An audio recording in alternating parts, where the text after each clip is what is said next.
Assalamualaikum warahmatullahi wabarakatuh. Alhamdulillah, kembali lagi bersama kita di channel Pangeran Cahaya. Hadirin yang dimuliakan Allah Subhanahu wa taala dimanapun Anda berada. Jadi kita kembali lagi membahas tentang rukun iman dengan Islam secara hakikinya. Artinya begini, yang mana lebih dahulu, rukun Islam kah, rukun iman kah? Jadi rukun iman, rukun Islam ini penting di dalam ilmu-ilmu daripada pengikut-pengikut Rasulullah SAW. Nah, kemudian timbul pertanyaan, iman dulu kah atau Islam dulu, atau Islam dulu atau iman?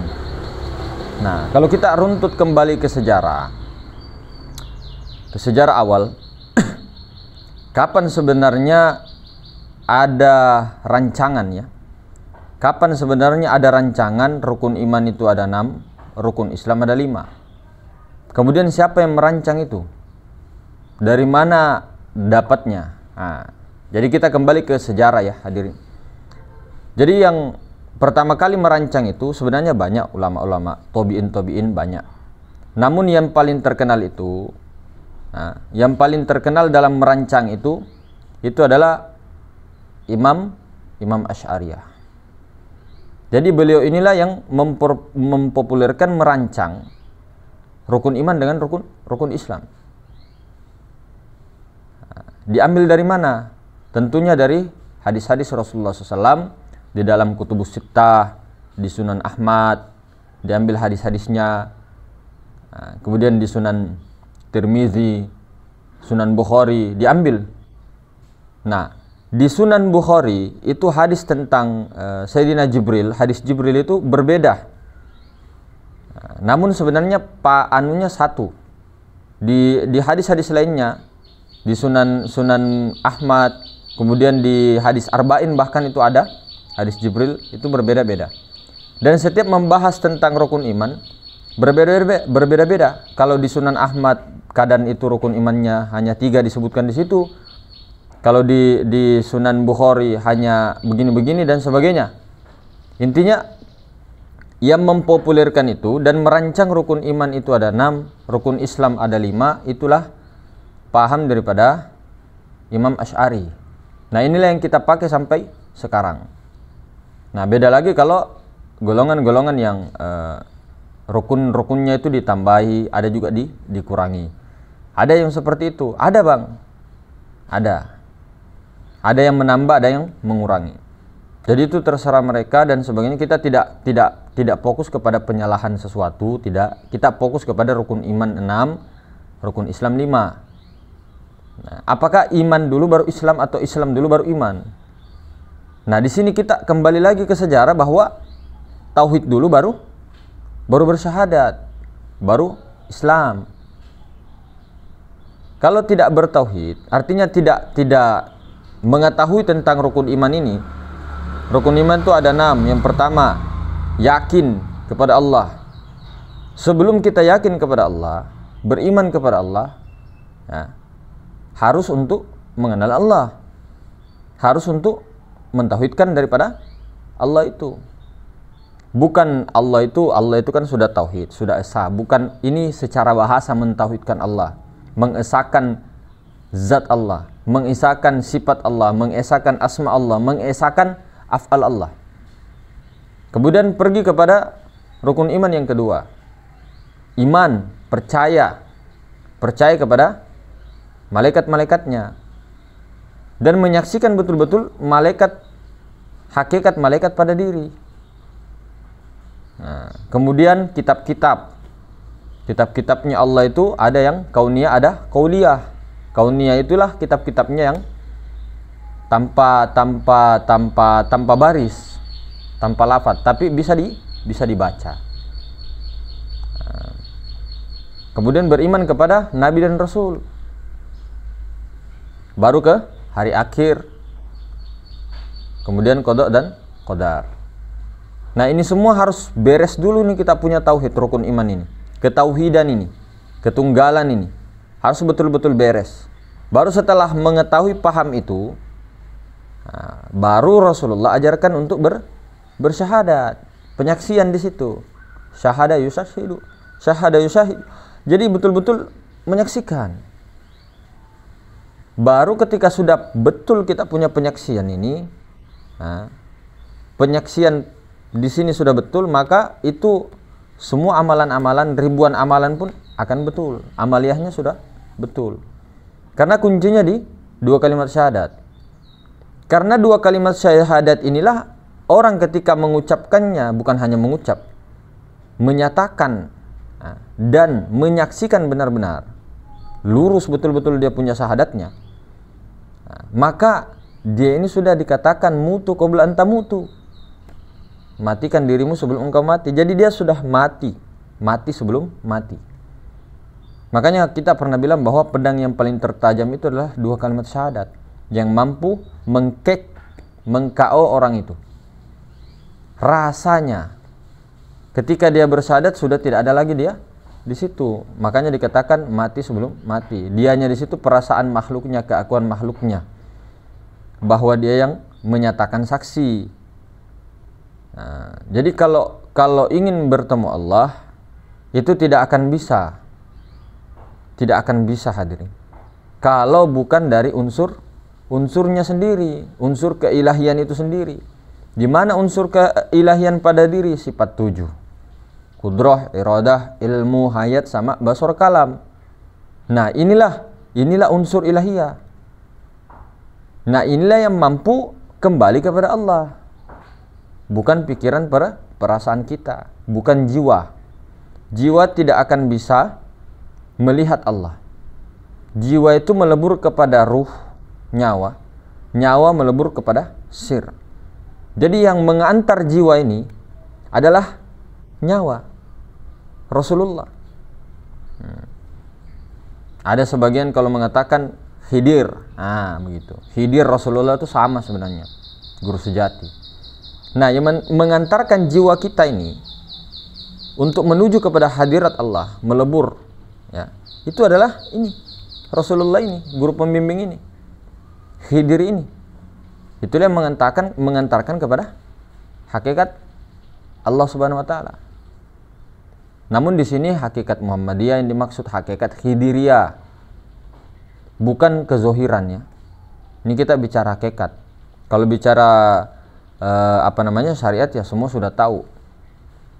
Baginda Nabi SAW hakikatnya tiada lain juga Nur Muhammad, bahkan yang paling sempurna. Nabi Khidir juga seperti itu.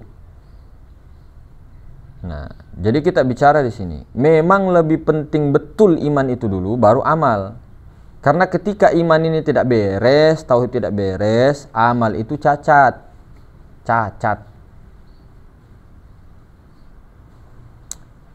Maka paling pentingnya ini, sebelum bertauhid, otomatis ya harus ada keilmuan dulu. Ilmunya apa? Ilmu tauhid. Bagaimana caranya mengenal Allah, bagaimana ini dan sebagainya. Itu keilmuan. Baru setelah ilmu itu dan paham dia, alhamdulillah, baru di situ menyatakan. Ketika sudah paham, melihat daripada Allah itu, kan awaluddin ma'rifatullah, awal agama mengenal Allah, ma'rifatullah. Ma'rifatullah itu apa? Sebenar-benarnya ma'rifatullah itu apa? Mengenal Allah. Ma'rifatullah itu ma'rifat zat. Jadi harus ma'rifat zat dulu. Kalau tidak ma'rifat zat, tidak bisa. Tidak bisa kita bersyahadat. Kemudian ada juga yang kita itu sering kelirunya di sini. Kita tahu zat dan sifat tidak bercerai. Ya, secara keilmuan tahu. Kita tahu bahwa Allah Muhammad, diri zohir itu Muhammad, diri batin Allah. Namun tidak betul-betul menyaksikan yang mana Allah, yang mana zat yang bernama Allah itu. Mas, kamu itu kelewatan loh. Di situ kan di dalam hadis dikatakan tafakkaru fi khalqillah wala tafakkaru fi zatillah. Pikirkan tentang ciptaanku, jangan kau pikirkan tentang zatku. Di sini kita tidak diajarkan berpikir tentang zat. Tidak. Kalau zat itu dipikirkan, setengah mati kamu pikirkan, kamu akan gila, tidak bisa. Bagaimana mau digambarkan zat? Sementara dia laisa kamitslihi syai'. Sementara tidak berwarna, tidak bertempat. Bagaimana mau dipikir kalau tidak labaga, tidak beleng-beleng itu otak. Jadi tafakkaru fi sifatillah, sifatnya Nur Muhammad. Itu yang diinikan, yang dikaji itu sifatnya. Makanya ada lahir tauhid apa? Sifat 20, 50 aqaid. Itu yang dikaji.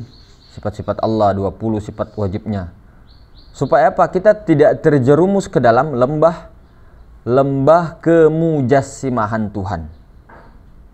Mengatakan bahwa Tuhan bermakhluk seperti makhluk. Oh ada anunya mas. Hadis qudsi itu bahwa rupaku itu serupa dengan rupanya Adam itu serupa dengan rupaku. Nah, rupa di sini Rasulullah yang diri batin, bukan Allah, bukan sebenarnya Allah. Rasulullah yang batin itu serupa dengan Adam, maksudnya ini jasmani.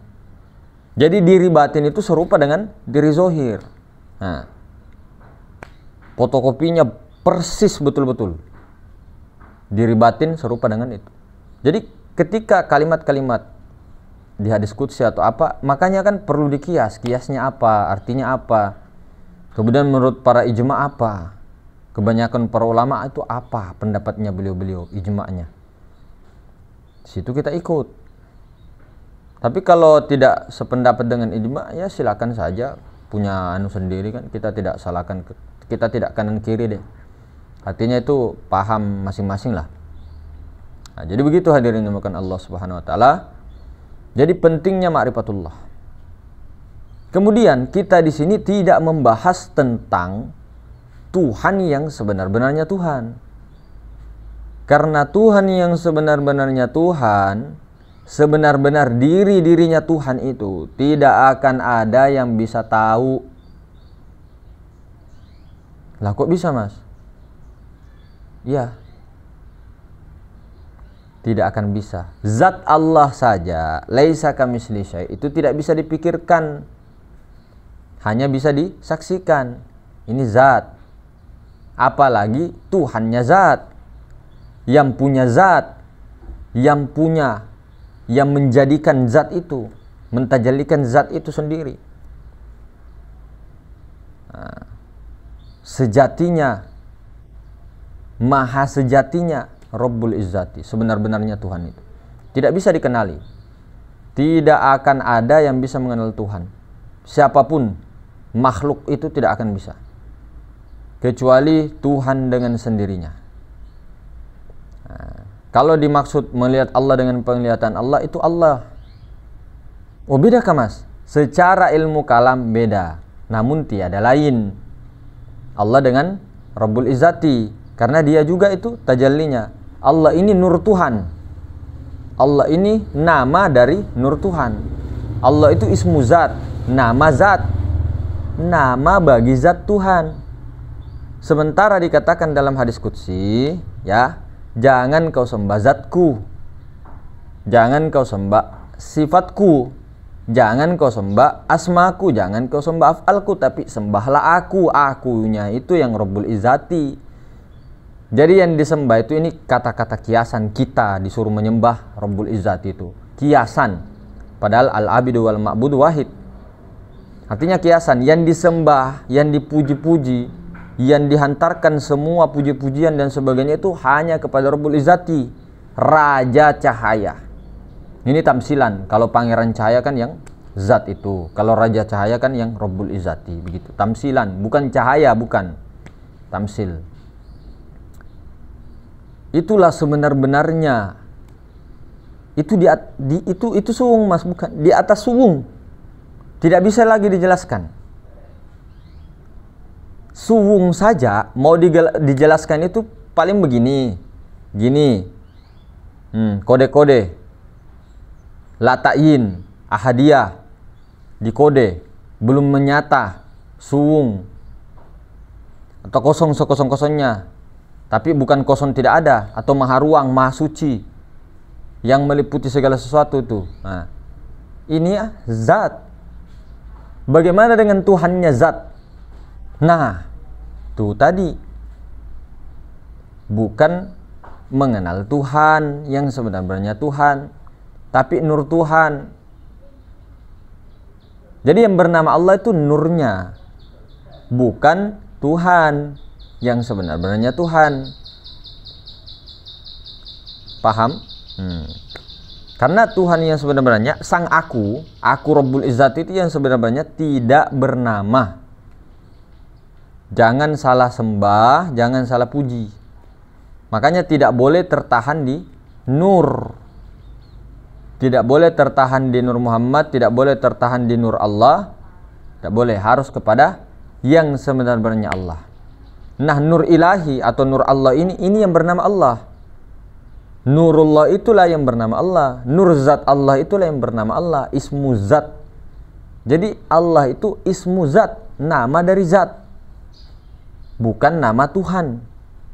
Karena Tuhan itu tak bernama, kemudian mentanjalikan dirinya, menamakan dirinya Allah. Nurnya itu dinamakannya Allah. Jadi Allah itu nur.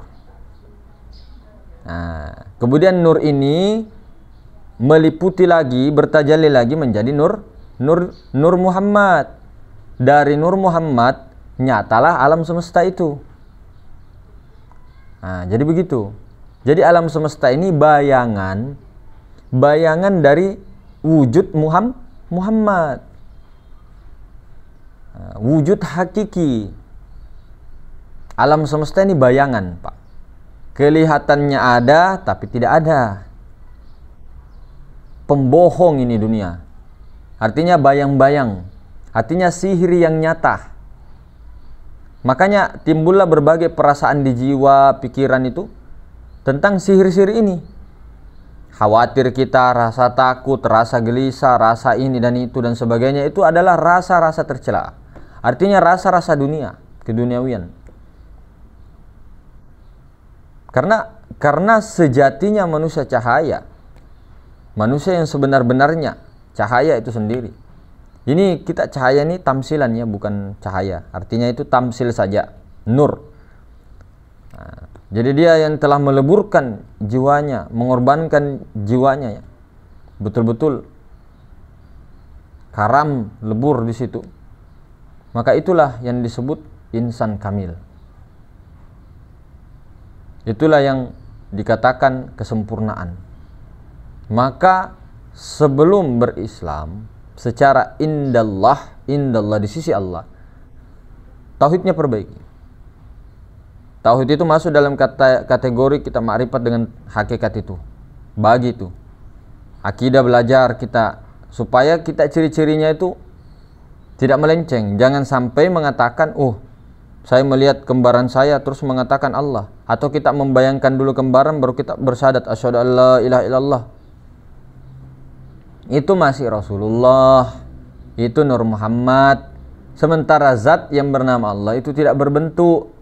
Sedangkan Nur Muhammad itu sebelum masuk kepada jasad itu tidak berbentuk. Cuma masih sifat namanya. Nah, kalau mengatakan asyhadu an la ilaha illallah, sifat menyaksikan zatnya. Jadi Rasulullah itu yang naik saksi, yang menyatakan, melihat, menyaksikan sifat.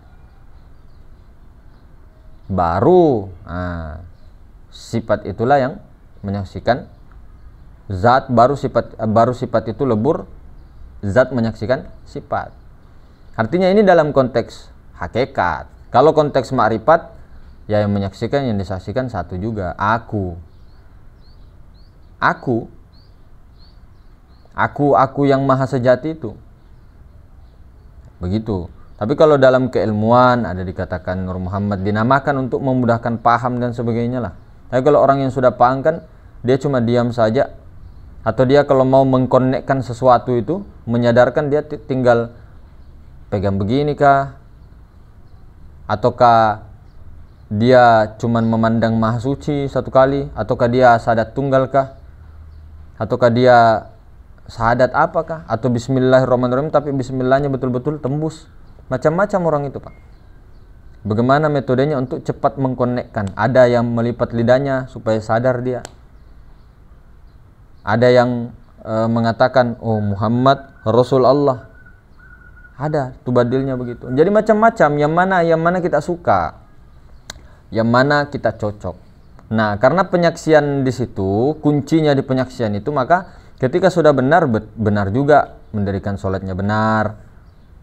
Karena dua kalimat syahadat ini satu ilmu berjuta amalia. Mau amalia apa saja pakai dua kalimat syahadat itu selesai. Mau apa saja. Inilah dua kalimat syahadat ini ilmu 1000 karomah sebenarnya. Bukan karomah yang masuk kesaktian ya. Karomah itu kan bukan hanya kesaktian dan sebagainya. Karomah itu kan kemuliaan. Allah beri kemuliaan. Nah, cuma tidak perlu diminta-minta kemuliaan itu. Mau Allah hinakan, mau Allah muliakan, terserah Allah. Tidak perlu. Orang yang di tingkatan khawasul khawas tidak meminta lagi begitu. Mau dia dimuliakan kah? Mau dihinai kah? Mau dikatain apakah? Mau ditempatkan di mana saja kah? Enggak. Sami'na wa ta'na. Labbaik ya Rasulullah. Tidak ada tuh protes-protes, itu tidak ada. Itu khawasul khawas. Itulah khalifah yang sebenarnya. Jadi dalam pandangan ininya memang tidak lagi meminta. Apa yang mau diminta? Kebutuhan-kebutuhannya tidak meminta kebutuhan dia. Karena Allah Ta'ala itu sudah mencukupkan dia punya kebutuhan. Bukan berarti tidak berdoa loh ya. Karena doa ini perintah. Doa juga dianukan sama Rasulullah, dicontohkan. Tapi di situ jangan engkau. Makanya Rasulullah mengajari doa ini, doa masuk ini, doa, supaya tidak bernafsu. Bukan kita yang meminta di situ. Kalau tingkatan khawasul khawas tidak boleh lagi meminta. Yang meminta, yang berdoa itu hanya Rasulullah. Pakai doanya Rasulullah. Baru fana fi Rasulullah. Rasulullah itu yang berdoa. Rasulullah hakikatul Muhammadiyah itu yang ada pada diri Rasulullah, yang ada pada diri kita, dan ada pada diri seluruh meliputi alam semesta. Jangan kita yang berdoa di situ. Nafsu anania namanya. Ini kalau di tingkatan mubtadikah, permulaan, ya tidak jadi masalah, dimaklum. Mutawasid, pertengahan, baru sampai. Tapi kalau muntahi, levelnya sudah di tingkatan kesadaran tertinggi, dia sudah dimuntahi intaha intaha itu yang tinggi, tingkat tertinggi itu. Tidak mungkinlah mau minta-minta, ya Allah beri saya uang, ya Allah selesaikan masalah saya. Paling Rabbi yassir wa la tu'assir, atau Rabbi inni maglubun fantasir. Itu pun dari Rasulullah semua itu sumbernya. Baru dia fana kepada Rasulullah, baru Rasulullah itu sendiri. Jadi seolah-olah Rasulullah yang berdoa. Rasulullah yang ada pada diri Nabi Muhammad SAW. Begitu maksudnya. Nah, yang Ahmad itu Rasulullah itulah yang berdoa. Karena biasanya, bukan biasanya lagi, seseorang yang mampu mempanakkan dirinya kepada Rasulullah, Ahmad Rasulullah hakikatul Muhammadiyah, maka ketika dia berdoa biasanya tidak pernah meleset dari lauhul mahfud. Tidak meleset dari lauhul mahfud kalau dia berdoa. Jadi seolah-olah dia bisa melihat lauhul mahfud, seolah-olah diperlihatkan lauhul mahfud. Makanya Nabi katakan, sholatlah sebagaimana engkau sholat, sebagaimana aku sholat. Artinya itu kan kalau dibahas sama ulama itu, ikutilah Rasulullah sebagaimana Rasulullah sholat, seperti para sahabat, seperti para tabiin, ikut-ikut secara zahirnya, secara batinnya apa yang dikerjakan Rasulullah, khudurul qalbinya seperti itu. Namun secara kedalamnya lagi, maksud daripada sholatlah engkau sebagaimana aku sholat, ke dalam-dalamnya lagi ya, masuk ke dalam lagi, kita masuk ke dalam lagi, ke sir yang terdalam, sirrum sir. Di situ dikatakan bahwa sholatlah engkau sebagaimana aku sholat, artinya aku yang sholat di situ, bukan engkau. Artinya fanakan diri kepada Rasulullah. Rasulullah itu yang sholat. Rasulullah yang ada pada diri Rasulullah. Karena ketika Nabi Muhammad SAW bersabda, bukan Nabi Muhammad di situ. Wallahi. Secara syariatnya ya Nabi Muhammad SAW. Tapi secara batiniahnya siapa? Rasulullah. Rasulullah itu yang batin. Jadi yang melihat, yang berkalam itu Rasulullah. Yang mengeluarkan hadis itu Rasulullah, utusan Allah itu. Namun Rasulullah yang paling sempurna secara hakikatnya itu adalah Nabi kita Muhammad sallallahu alaihi wasallam. Gitu. Jadi ketika beliau bersabda ataukah dapat ilham, wahyu daripada Allah Subhanahu wa taala kemudian terlontar daripada mulut beliau, maka jangankan Al-Qur'an dan hadis yang terlontar dari mulut beliau. Jangankan itu, bahkan keseharian beliau, perkataannya beliau itu tidak ada perkataan ananiyahnya Rasulullah. Tidak pernah ada, kecuali untuk contoh. Itu pun tidak ananiyah. Itu disuruh perintah oleh Allah. Untuk kena sihir lah dan sebagainya lah. Itu kan sebagai contoh saja supaya ada pembekalan untuk umat cara-caranya bagaimana nanti. Sama dengan nabi-nabi yang lain. Artinya Allah itu mau buat peranan. Allah itu ngeprank. Seperti Nabi Musa dengan Nabi Khidir. Itu permainan Allah. Artinya Nabi Musa dibuat cerita seperti berguru sama Nabi Khidir. Nabi Khidir juga dibuat cerita bagaimana untuk lakonnya seperti itu. Cerita. Allah membuat supaya menjadi ibroh, pelajaran bagi umat-umat setelahnya. Agar apa? Agar bertakwa. Takwa yang sebenarnya takwa. Maka itu tadi hari ini hadirin dimulakan. Tidak bisa seseorang sempurna keimanannya, keislamannya secara indallah kalau tidak beriman dulu. Bagaimana caranya beriman? Harus mengenal dulu. Jadi iman itu bukan hanya sekedar percaya kata-katanya, tidak, tapi pembuktian, Pak, kenyataan. Percaya betul-betul dan menyatakan serta menyaksikan benar-benar. Iman itu bukan hanya perkara saya itu percaya, tapi tidak ada pembuktian. Tidak begitu. Kita kan sering diajarkan iman karena Allah itu gaib, baru kita iman. Kita yakin saja itulah iman. Bukan iman begitu. Iman itu percaya, menyatakan, menegaskan begitu. Saya percaya dan saya betul-betul setelah percaya, barulah timbul melihat. Disitulah timbul yakin. Yakin pun bertingkat-tingkat. Percaya dulu. Tapi percaya ini tidak hanya dalam kepercayaan yang katanya-katanya, ikut-ikutan. Tapi betul-betul percaya dan melihat lalu menyatakan. Barulah timbul keyakinan di situ. Timbulnya yakin mulai dari percaya. Timbulnya percaya harus mengenal dulu. Jadi setelah mengenal, barulah cari metode-metodenya bagaimana. Barulah di situ timbul keyakinan. Tambah dihantam lagi, timbul lagi keyakinan sampai betul akmalul yakin, kesempurnaan keyakinan itu sendiri. Isbatul yakin. Tidak bergeser goyang-goyang, tidak lagi. Akmaliyah sudah, akmal, sempurna. Maka begitu hadirin mukalla Allah Subhanahu wa taala, sedikit dari kita. Mudah-mudahan diberikan sama-sama kita semua keselamatan, keberkahan dan sebagainya, pencerahan daripada Allah Subhanahu wa taala. Assalamualaikum warahmatullahi wabarakatuh.